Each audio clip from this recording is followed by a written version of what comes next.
was scary actually. Towards the end of the flight, they called my number and told me to go to the front of the plane.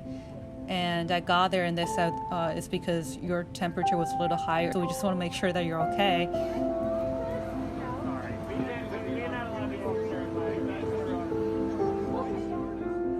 My name is Ningxi Xu. I was born and raised in Wuhan. I went back to see my family for the Lunar New Year, but unfortunately was stuck there because of the lockdown.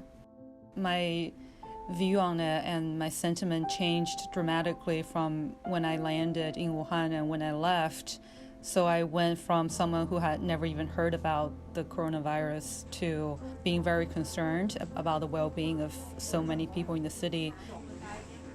I've heard more and more cases of family friends who went to the hospital but couldn't get treated or even tested. So definitely it just hit me very hard that people I know are being impacted by this.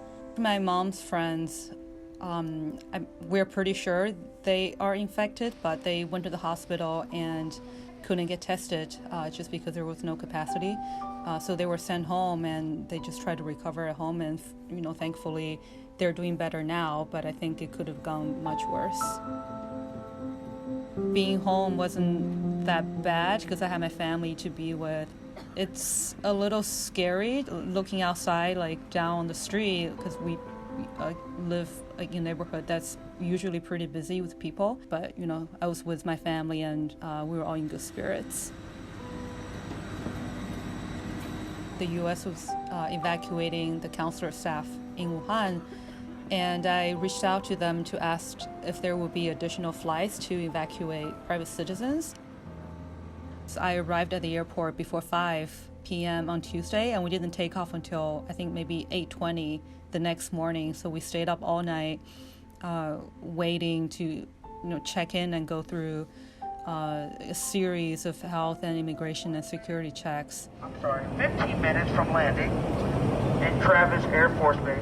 I wasn't told that I could get on the flight the day before, so I figured worst case I could always just decline to go if should something happen to my family. But thankfully they're doing okay.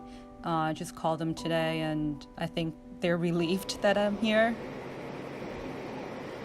As bad and unfortunate it is, I think it's important that we just see it as a health crisis and not automatically think anyone who's been there is somehow diseased.